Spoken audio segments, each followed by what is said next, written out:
Sherry, this is her husband Shannon, and they have a unique story to tell you of how they sort of wound up on this adventure. So I'm just going to sit back here and let you start talking, and let I'll us moderate if I need also to. quickly introduce our kids. Oh yeah. With this.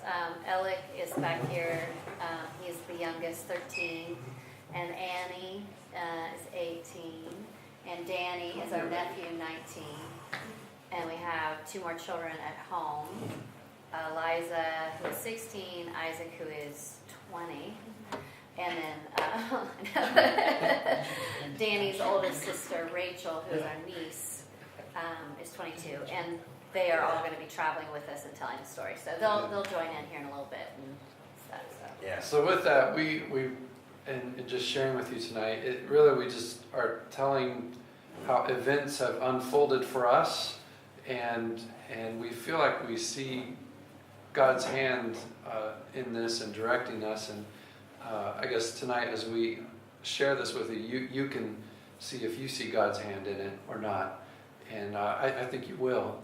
But it kind of started in 2012, where I'm a pastor of a church in Asheville, North Carolina, or was. I recently resigned to do this. But with our church, it's a young church with a lot of younger people, a lot of 30 and under. Many people that didn't grow up in church are there. And I was really concerned with people being unfamiliar with the Bible, unfamiliar with how all the parts go together, because preachers and pastors in the United States were really good at, hey, let's talk about this one verse and break it down. We'll talk about this thing in Greek, and we get this great, wonderful insight on a little part, but then we can't ever figure out how all the parts go together. And then also just a lot of people trying to make sense of the world. And I feel like the Christian faith and what's unfolded in the Bible really helps people make the most sense of this world. And so how do we help our congregation understand this and see it? And so with that, I was concerned because I had trouble helping people, I was getting Bible reading plans and all kinds of things like that. And not many people were really digging into reading the Bible. And so I started researching it, and I found out that really in our country, and if this is you, it's all right. You don't have to feel bad about this. It's just the way things are. But 45% of those who graduate from college will never read a book again after they graduate. And it's just because we're becoming a society that prefers to hear things audibly. We'll listen to a podcast, or we'll watch a video on YouTube, and we are rarely turning to books. And I'm a lit major, English lit major, before I went into being a pastor, and so anyway, it was a little disconcerting to me, but at the same time, I was like, okay, if that's kind of where things are at, that's the challenge, and how do we do this? And I started finding out how missionaries in other countries communicate the gospel or the story of God with people who have no written language. And what they do a lot of times is they come up with these story sets, and they'll have maybe this is a story set that tells about the redemption, God's redemption plan from Genesis to Revelation.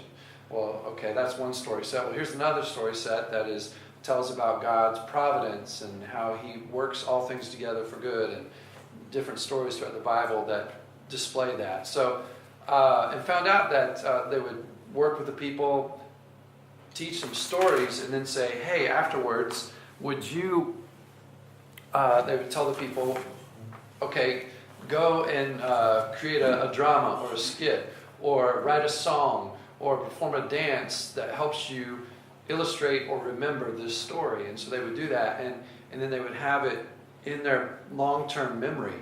And so there were some that really progressed in this, and they actually began working towards a seminary degree.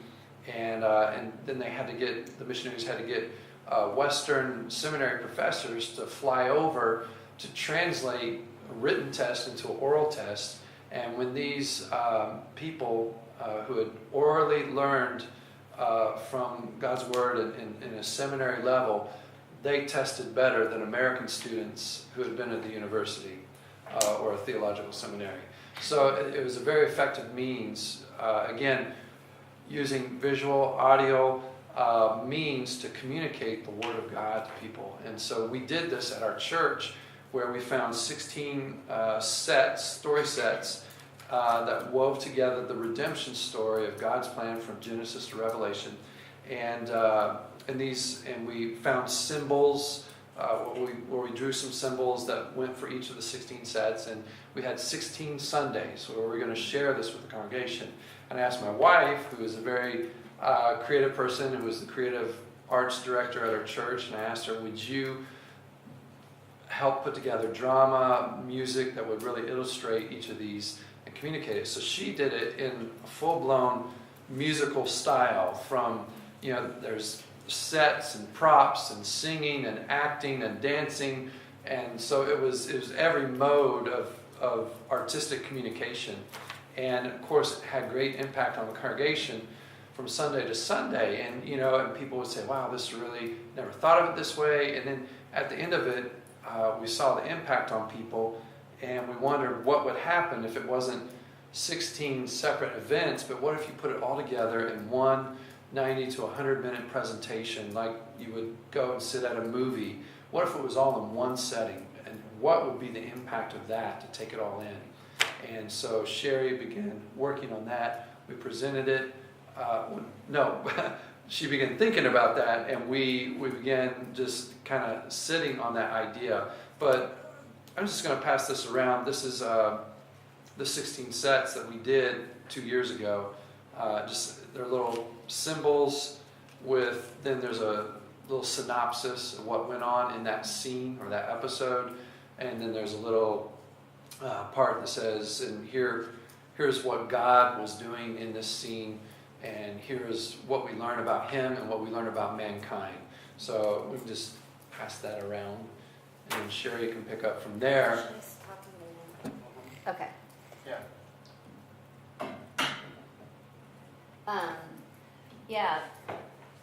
We were very excited and moved by watching the power of art, because art speaks the language of our soul, and so it transcends your mind, and all of a sudden you're feeling emotions, sometimes before you gave yourself permission to feel emotions. And I loved the power of that in telling God's story. And I talk about how when you go see a movie or you read a book, we're hardwired to pull for the hero and to be frustrated by the villain and all the drama of it. Well, in the story of God, that same thing started happening as we were telling it dramatically. People were starting to emote, feel emotion for the heart of God, and wanting to ride that ride with them. So, like Shannon said, during the 4 months of telling it one Sunday at a time, I just was aching to put it all together. But I didn't know when or how. And fast forward to this May, in 2014, I took a missions trip to China and went with Danny, who is my nephew, and my daughter Eliza and his sister Rachel. They were part of a professional dance company called Alias, and they were invited to come and perform there in China. And as I watched them perform and dance, and saw the reception from the Chinese people, they just, of course, they loved it so much. There was no stiff arm, no difficulty of communication, just I want more, I want more, I want more, and their soft hearts. And they were doing dances that were sort of metaphors for life, and it easily led to discussion. It was effortless, just ease of conversation. So I was very moved by that, and said it really softened the soil of my heart for what I know God was about to do. I didn't know what He was going to do, but seeing that translate the power of art to communicate in ways that there's so many language barriers we deal with, but art just walks right through them in telling the story of the human experience. So I went to bed one night and woke up about midnight and was in a conversation with the Lord. And in my life of ministry, there are those big moments when, I have sensed God very closely and sensed His direction, but this, I can say hands down, was probably the loudest and most clearly that I heard Him really speak to my heart. And basically it was, you were right in your compelling to try to combine those story sets, the 90-minute experience. Like, that's the right thing to do. Do that. But I don't want you to do it with a big cast. I want you to do it with 7 cast members, just 7. And I saw the sets, exactly what they needed to look like, and they need to be able to fold down into about 5 or 6 little tubs that you can carry with you. And I want you to be able to tell the story everywhere. Coffee shops, dirt road villages, living rooms, and big theaters if you get the opportunity. And so at that point, I was like frustrated. I was excited, but also like, I don't know how I'm going to tell this story with 7 people, because, Jacob alone had 12 sons, and male, female, how in the world? And I was debating that with the Lord, and then that's when He started showing me very specific costuming ideas of how characters could become multiple characters throughout the story by changing a costume. And at that point, I was completely intrigued. So I got out of bed, went into the bathroom of this little hotel room, and by the light of a cell phone, I stayed awake through the night till I had cast all of the Act 1. I stayed awake through the first 8 episodes and got it cast to go, I think this can happen. I think I can see a way where a small group of people could tell this story. And I knew in my heart that night I was going to do it. Like, I was going to take that challenge. Went home from China and started writing. And I wrote the first draft of the script, which is very, very simple. Basically, it says episode 1 and an outline. These things need to happen. I need 1 minute of emotion here. I need 2 minutes of sadness. I need 3 minutes of epicness and all of that. And sat down with some composers. I knew we were going to need to write music from scratch because there was no music existing that would tell this story well. And music is so powerful in telling a story. It's obviously why movies use it so much, because it takes you on an emotional ride very rapidly. Your heart can emote with high feelings or low feelings just by the sound of music. So we knew we were going to use the music to help us to tell the story. And I sat down with my son, who is a writer, and fully expected him to blow me off because I'm mom and my dorky ideas are not going to be interesting to him. But as I shared with him the challenge, he just said, Mom, that burden has my name on it. And he quit his job and started writing full-time in August. And he and his best friend they've written 100 minutes of music in 4 months. It's a miraculous thing that has taken place. In the midst of that, I wrote my first fundraising letter, and I don't like fundraising. It's very difficult for me to do it, but I did it in faith. I only sent it out to like maybe 4 people that I was like, they'll laugh me off the planet, but here's this idea. And one of the families that I wrote the letter to were just deeply moved by the Lord, and they sent a $10,000 check just like that. And at that point, I really literally did get on my face and just say, God, I don't know what you're doing, but this is special. Like, you have your hand on this. And so then it fast forwards to about the end of September. We're well into the writing of the music. I'm writing draft 2 of the script. And at this point, I also felt a very strong compelling that our family was supposed to tell the story. And the 7-member cast was supposed to be my husband and my children and my niece and my nephew. And that wasn't an easy sell.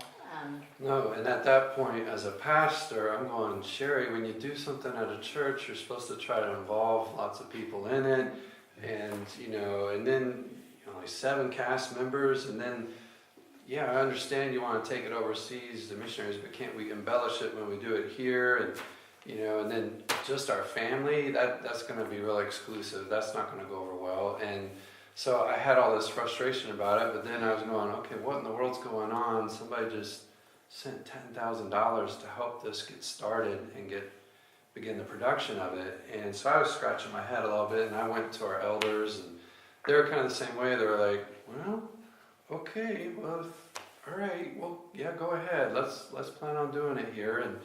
And so I had no idea what was going on with it, but I went ahead and said yes to it. And at the same time, I started the church that I'm at, and so been there 9 years. And with that, about 2 years ago, had a friend who started a church about the same time, and he resigned when the church was doing well and handed it off to one of his co-pastors, and then he went off and started another church in another city. And I was just really stirred by that, and I began really thinking about my abilities, my gifts, and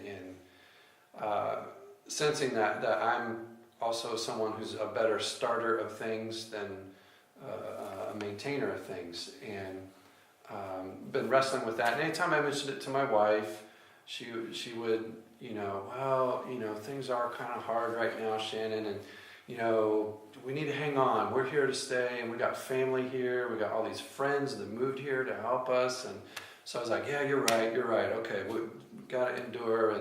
And so and we did that, but I could never shake that from me. And there came a certain point with our church where there were some decisions financially that I knew that I needed to let the church know that I was sensing that I may not be around maybe but for another year or 2 years. And so with that, and also there was some financial decisions where looks like we might have to make some cuts, and that means this ministry or that person's salary. And I had a moment where I was just thinking, I've been reading through Jonah, and I was just going, wow, this is just like Jonah. And like there's this storm, and everyone's throwing the tackle and the cargo off the ship, and that's what you need to be able to sail the ship. And pretty soon you can't sail the ship if you keep throwing stuff overboard. And really the problem wasn't all that stuff, it was Jonah. And I felt like the Lord was just saying to me, Shannon, you're Jonah. If you get off the ship will be okay.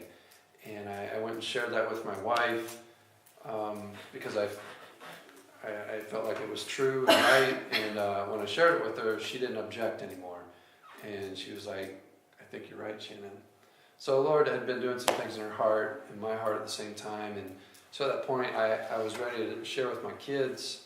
Let's go ahead and tell them, because I want them to be able to process this. I know that they'll be able to keep it quiet. And so told our kids on a Tuesday night in September, said, kids are going to be resigning, going to be leaving the church. And they were like, well, Dad, where are we going to go? What are you going to do? And I said, I don't know. I just know that I feel like the Lord wants me to get off the boat, get off the ship. And if that's the case, if it's like Jonah, he's going to provide a whale somehow. And so we'll just wait for a whale. And that was Tuesday. And we had at our church, we were inviting past mentors in our lives to come and speak. And kind of who was slated was a man named Benny Prophet, who we had worked with before and been a mentor to us. And in 1999, we traveled with him to all 50 states, and we helped lead a tour of 40 students around the country, and training them to do dramatic presentations and things like that. And so he came into town to share with our church, and he started, asking some questions. Well, Shannon, how are things going with the church? And well, how do you see the next 5 years, Shannon? What's your and he kept asking those kind of questions, and I tried to not tell him. I didn't want to tell him, and then finally he asked some sort of specific question where it's like, okay, Benny, I just told my kids that I'm going to be resigning, and then he said, well, that's interesting, because I have a plan that I've been praying about for 5 years that I feel like when I came here that I was supposed to share it with you guys. And so he sat down with us and shared with us this plan that seemed to pull all these strange parts of this story together. Excuse me. And he pulled out, it was funny, he pulled Don't out... go there yet. All right, First, let's you tell go the ahead. presentation. All right. Okay, so what he came to say is that he wanted to ask us to write a creative presentation that would tell the story of God to the world. And at that point, it was like one of those times when the whole worlds collide, because I was like, well, I think God beat you to it because it's halfway finished. And so we shared with him what God had put on my heart in May about building this portable set with 7 cast members that could tell the story of God. And so we played him the music, and he's like, yeah, that's it. And it was one of those moments where 2 callings just aligned, and we knew God had asked us both separately from one another to begin to chase this vision, but we had no idea what God had in mind for it. And at that point, Benny began to share the context of what he sees the story of God, how he wants to use it. And it was far bigger than anything I would have ever imagined. And at that point, we understood why this was so special to God, why he had been funding it, why he had been building it, why he was helping the boys write the music to the level that he was writing it. It was because of the scope for which he was wanting it to be used that we had no idea. So then you can tell them. So he pulls out his laptop and he says, well, guys, I have a plan to finish the Great Commission in our lifetimes. And I just laughed, and I was just like, right there in your laptop, huh, Benny? And he was, he's very matter of fact, but he did. He's like, well, we have all these people that were waiting for Jesus to come back, but he said the gospel will be preached to the ends of the world, and then I will return in Matthew 24. And he said, I don't think we should be waiting on Jesus. I think Jesus is waiting on us. And how many times do we talk about the Great Commission, but we don't ever have a plan to carry it out? And so he says, and I think it'll take about $1 billion to carry it out. And again, very matter of fact, and he says, and I think I have a plan for raising that $1 billion and how we're going to do this. And he begins describing 300 training centers around the world, and from these training centers, equipping young people to be messengers. And he has this phrase where he says, a lot of times in our country, we find somebody with great talent or ability, and they're great in the church, they help the church, and then we magnify the messenger. And he said, instead what we need to do is we need to multiply messengers. And he says, Sherry Jen, I want you to do the story of God, but I want you to train other people to do it so that, someone in Sudan, a Sudanese, is sharing the story of God with another Sudanese. An Indonesian is sharing the story of God with another Indonesian. And a Colombian is sharing it with another Colombian. And he said, the idea is for you guys to multiply yourselves. And so in 10 to 15 years, 300 teams of people sharing the story of God around the world, being messengers. And of course, there's a couple other parts to the plan.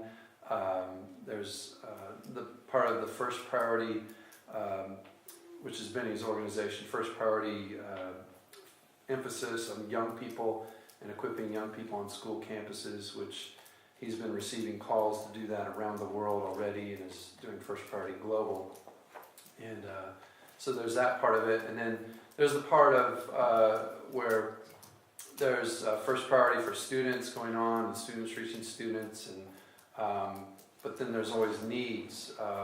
He was in Uganda and sharing and encouraging students there, and was watching these mothers walk by on the road with these boxes in their hands. And Benny said, what's in the box? That their boxes that they're carrying. Well, they're dead babies. They're children that died. And he learned that, they were dying from simple things like diarrhea and dehydration, things that could be quickly taken care of, easily taken care of with a simple clinic. But there was no clinic no doctor in the area. And so Benny was like, well, we can do something about that. And so one part of the plan is also just meeting temporary needs to be able to share eternal truths. And so the three parts. So we went back to Nashville, got the money, Yeah. went back and built. And built a clinic there in that little community in Uganda. So now there's not mothers carrying these boxes to bury their children in any longer. And that's kind of the thing that needs to happen in some places. And of course we run into that here. It's what you guys at the gathering are trying to do, is meet the needs around you, the temporary needs to share eternal truths. So that's one part of it. And the other part is equipping messengers to share the story of the kingdom.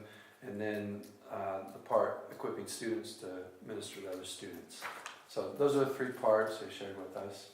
And then the major funding mechanism to raise $1 billion is, one of his visions is to start a movie company called Visible Pictures. And the first movie they're going to be producing is called, well, I don't know what it's called, but it's the Rachel Scott story, and it's a story of the first Columbine martyr.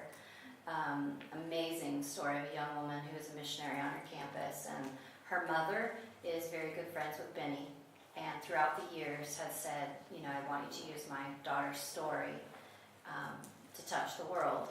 And so the first movie they're going to do is on April 20th, 2016. It'll be the 17th anniversary of Columbine. And the vision for this movie is to, they're doing it on a Wednesday night. They want to fill movie theaters across the nation with youth groups. And the prayer and the hope is that the Visible Picture Movie Company will be the major funding mechanisms, one of the major funding mechanisms for this global mission. Everyone who has signed on for global First Priority Global's vision, from the producer of the movie down to the actors and everyone handling a camera, they're all signing on at an 80-20 agreement, meaning 80% of their profit goes to the global mission and 20% comes to them. And it has been moving at great favor, the amount of people that are coming to the table to sit and help this movie. There's a really strong I get it factor, and he's getting some heavy hitters that are sitting at the table, from script writers to the director, all the way down. They're looking for the actors now, so it's something we're trying to get the word out about, because when the movie comes, the hope is that, I don't know if any of you are familiar with the God's Not Dead movie that just came out not too long ago, but it actually did very well in the box office. They made the movie for $1 million, but they just broke $110 million in profit. And so it's just very exciting to see the church begin to really leverage very wisely the revenue that comes from art for the kingdom. Yeah, so there's people who have already signed on to be a part of this movie. Bodhi Taney, who's a novelist, Christian novelist, who's written several popular book series. She's written the script. It's already in the hands of the casting director, and then there's a director from Disney who's agreed and said, I really want to be a part of this. Signed the 80-20 agreement. I want 80% of what I would normally make to go to the mission. So there, and then the movie producer, who actually was a Nashville music producer for a long time, very successful. He is now producing movies. He's produced several, and was asked to help this first picture with Visible Pictures. And he is so moved by it that he wants to continue doing movies for Visible Pictures and to continue to fund this gospel mission. So he wants, from this point forward, to produce movies where 80% of his earnings goes towards the mission. And so anyway, people are moved by this idea and this plan, and they want to see it happen. And so it's moving forward. And of course, we have now until April 20th, 2016, where we are trying to let people know about that movie and when it happens, and please go to it. And with that, when you buy a ticket to that, that helps launch a global mission. But until that time, of course, the funds from that don't really start coming back to the mission maybe 6-9 months after the movie has already been out. So until that time, Sherry and I are doing fundraising. Benny is doing fundraising. Others are contributing to help get the story of God out. And so that's what we're doing right now. We're just in Nashville. We were in Lexington last night. We're here. Tomorrow we're going to Wichita, Kansas, then Burleson, Texas, then Birmingham, to share what's going on with others and to say, please pray for this and pray for this endeavor. And with that, also just we're trying to. I'm losing my thought. Sorry. That's all right. You pick up. Okay. So what I'll do now is just take you into the story of God itself. We just wanted you to know the scope and what it's connected to, which is far bigger than we would have imagined when we first started writing it.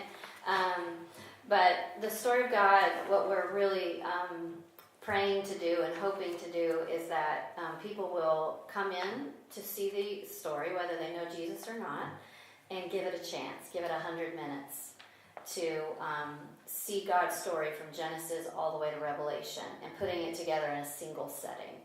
I feel great faith in my heart that God is going to win the hearts of many, many people. So much so that I'm like telling cities, like, get as many people in the room as you can. I have that kind of faith. Like, he's gonna show up and help them see him in a way they wrestled to see him but haven't seen him before. So there's much that could be said about that, but we thought we'd just let you hear a little bit of the music, and I can talk you through one of the scenes, and it'll start to give you a feel of kind of how we're gonna create and tell a story. And then after we do that, we can answer any questions you might have. And as Sherry is describing it, as the music is going, don't think bathrobes and bath towels on people's heads. We're going to try to do more of a timeless setting where you can't tell what the time setting is for it. And then also, we have 3 of our dancers who've trained on aerial silks. So we're also trying to figure out how to build portable. There's some out there that, but we're trying to see if we can build them cheaper than what you can buy them for. But portable contraptions that hold these silks up so that they can do it. So in a sense, more like Cirque du Soleil. Cirque du Soleil. Yes, that's how you say it. Yes. Yes, it is. So and here's 3 of our kids that aren't here who are going to be helping out. Danny's here. Oh, Danny's here. Yes, you are. Those are the girls in the picture. Yes, the girls aren't here, but again, some of our dancers. They've been in a art school. They're in Asheville and been doing some training. Annie's also done some dancing. She's a Not like that. she's a tapper. She's a tapper. Can you, the chorus? What? And live. Okay, so this is the very first episode. This is when you're going to get introduced to God, and He will create the world. Again, we don't have, we can't use big sets because we're going to pack it down and take it away. So everything's going to come in on the cast themselves. They will animate creation. So at this point, the stage is empty, and the narrator is coming out and just saying that an old missionary from India once said that there are 2 basic philosophies of life, that of Buddha and that of Christ, and everything is just sort of a mix of something in between. Buddha believed that life was essentially evil, and the only way to escape evil was to escape life. But Jesus said that he came to bring abundant life, that it was a seed, an eternal word spoken by God himself. And tonight you're going to get to decide what you believe. And I believe that this is the truth, this is the story of God. And at this point you're hearing God's melody. Whenever you hear this throughout the story, you know that God is present. He's walking out onto the stage now, and you're hearing, in the beginning was the Word, and the Word was with God, and the Word was God. He was with God in the beginning. Before him, through him all things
before God with this look of, what am I?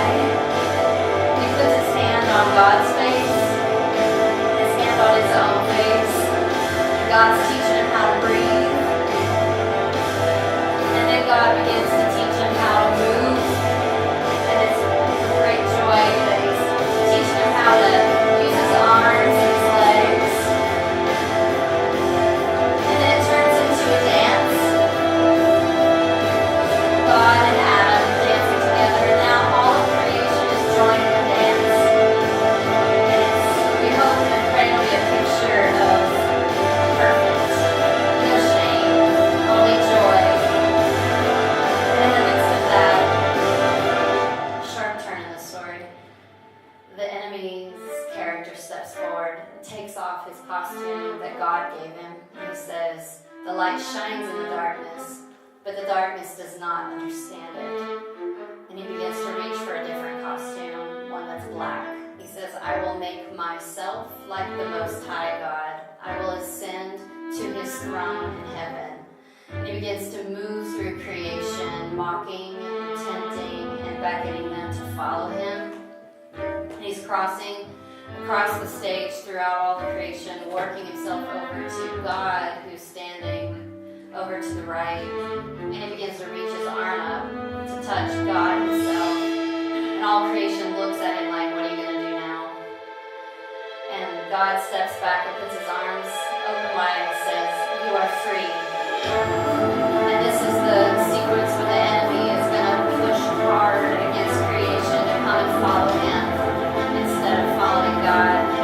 The Father's heart will just yearn for them, singing a yearning desire within the call of beckon to stay with him, to remain with him, while they're pulled and tugged by the power of temptation and the enemy.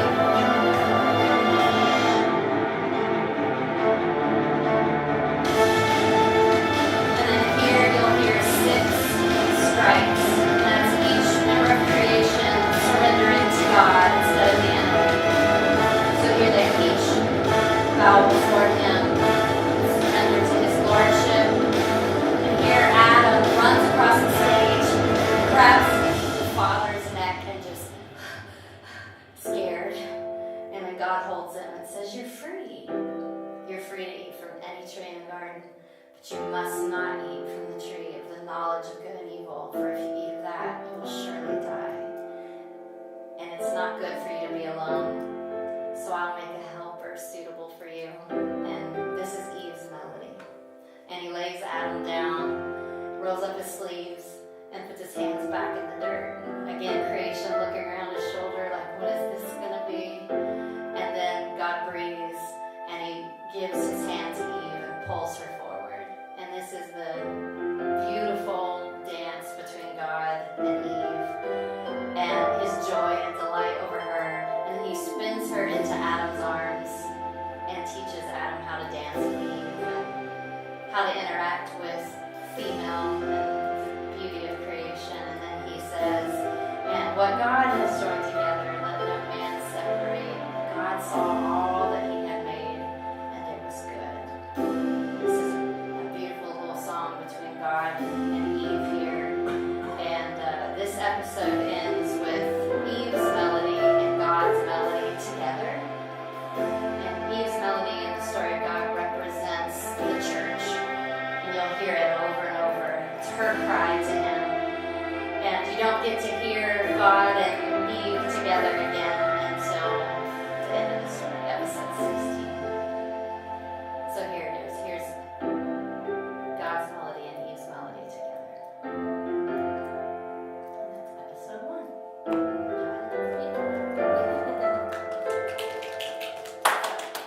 Yay, that gives you a sense of kind of how we'll be telling the story. The music is very powerful. There's not a lot of dialogue. It's just a lot of, like I was trying to tell you, the music will create the emotion for you, so you can kind of just take the ride all the way through. We wish we had something visual to show you, but our rehearsals don't actually start until January. December 29th. Okay, December 29th, earlier start. And with those rehearsals, we'll rehearse January, February, March. and then perform it for the first time Easter weekend, the first weekend of April in Asheville, North Carolina. And at that point, we also hope that we'll be able to do some filming and videoing of it in March before that, and be able to share it with others. So, but anyway, that's kind of the story. Yes, and so what we're asking for across this little fundraising vision casting tour is just for your great prayers for our family as we begin to learn this, God's protection. Also just continued prayers for the rest of the funds to come in so we can finish building the sets. We haven't been able to purchase those yet, and we need them to be able to tell the story. And then the last thing is we would like to bring the story here. We need to practice it. We need to do it in lots of different settings. We need lots of feedback because we are getting a very short time to write an original production and put it on the road. And it's a lot. So if we'd like to partner with you guys, sometime in April or May, it can be in any venue, any setting. It could be great, big, giant. Oh, let's invite the whole city. Or it can be let's do it for a youth group, or let's do it right here. However, but anyway, we'd like for you guys to think and pray about that, and we can talk further about how can we do that in April and May. Throughout the cities that we're seeing right now, the summer prayer is that we'll begin to take it to youth camps across the country that are already meeting. Again, continuing to practice the story, getting it in front of students.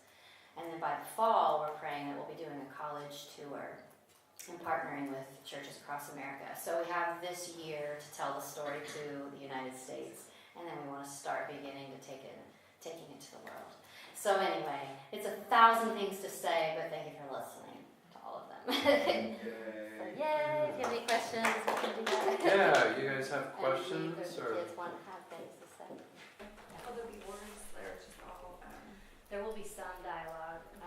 When I first started writing, I thought we were going to be doing it. But when Benny had the vision of nationals doing it, it took a lot of pressure off me. So I started being a little freer with adding dialogue, which helped. So I was trying to have it very minimal, so it could be easily translated into many languages. Yeah, I was wondering about the translation. So Yeah. Okay. But with nationals taking it, they'll know their culture and they'll be able to adapt it better, and that just helped. And I really am. The script comes right out of the Bible. I'm just dropping it in. I'm not really crafting it. Very little narration is me making it up. So it should be just them being able to translate the Bible that's already in their language and how to say it. So yeah. Is there a scheduled tour, or is that still all in the works? Or? All in the works. yeah, we have a couple of meetings in Nashville where we're talking with touring management companies, and both of them are very interested.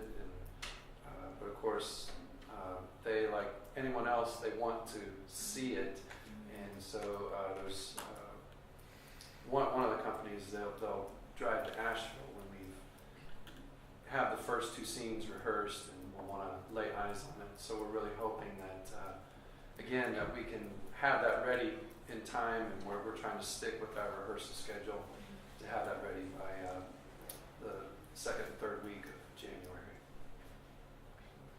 And they're the kind of folks that would be able to help us with a tour that would probably be more starting in the fall of 2015. So go to storyofgod.com. Yeah. Sign up for updates. Yeah, you can go there, and there's a little place to sign up to subscribe, and there'll be little posts, little email updates or blog type stuff that will show up and keep you aware of what's going on and how you can pray.